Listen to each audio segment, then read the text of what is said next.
Salam sejahtera dan salam sehat bagi kita semuanya. Saudaraku, bacaan Alkitab pada pagi hari ini terambil dari Yohanes pasal 5 ayat 22 dan 23 yang berbunyi demikian. Bapa tidak menghakimi siapapun, melainkan telah menyerahkan penghakiman itu seluruhnya kepada anak, supaya semua orang menghormati anak sama seperti mereka menghormati Bapa. Barang siapa tidak menghormati anak, ia juga tidak menghormati Bapa yang mengutus dia. Saudaraku, apabila kita selalu mengharapkan yang namanya kesempurnaan ketika menjalani hidup ini, maka seringkali kita akan menemukan yang namanya kekecewaan. Mengapa? Pada waktu kita mengharapkan yang namanya kesempurnaan terjadi, seringkali kekecewaanlah yang kita dapatkan. Contohnya, salah satunya adalah berbicara mengenai keadilan. Bukankah seringkali keadilan direkayasa, kebenaran diputarbalikan, hukum menjadi begitu tajam ke bawah tetapi begitu tumpul ke atas.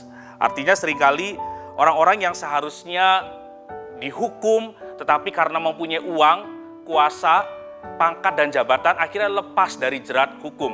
Tetapi sebaliknya orang biasa yang harusnya dibebaskan tapi karena tidak mempunyai uang, kuasa, pangkat dan jabatan harus menelan pil pahit, harus menderita penghukuman.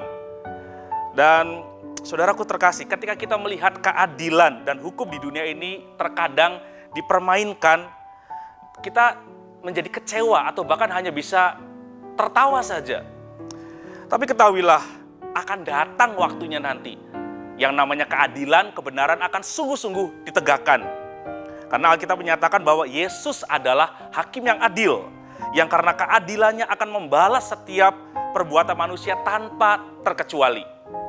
Karena Yesus adalah hakim yang adil, maka pertama, keadilannya pasti sempurna.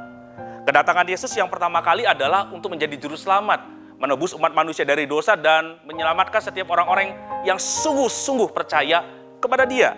Tapi kali kedua Dia datang kelak nanti adalah sebagai hakim yang akan menghakimi setiap umat manusia.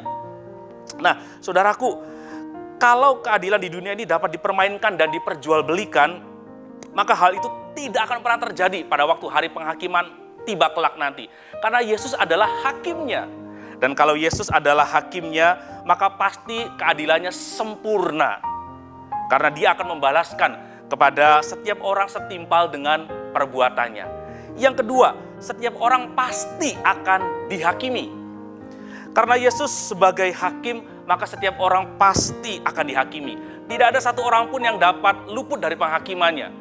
Kalau toh mungkin ada orang-orang tertentu yang dapat terhindar luput dari penghakiman dunia, tapi pasti orang itu tidak akan pernah luput menghindar dari penghakiman sejati kelak nanti. Karena Yesus adalah hakimnya. Dan tidak mungkin orang bisa dapat menghindar dari penghakiman ilahi kelak. Karena itu, saudaraku, mari jalani hidup ini dengan benar, dengan bertanggung jawab, dan sesuai dengan kehendak Dia. Karena Yesus adalah hakim yang adil, yang akan menghakimi setiap orang sesuai dengan perbuatannya. Amin.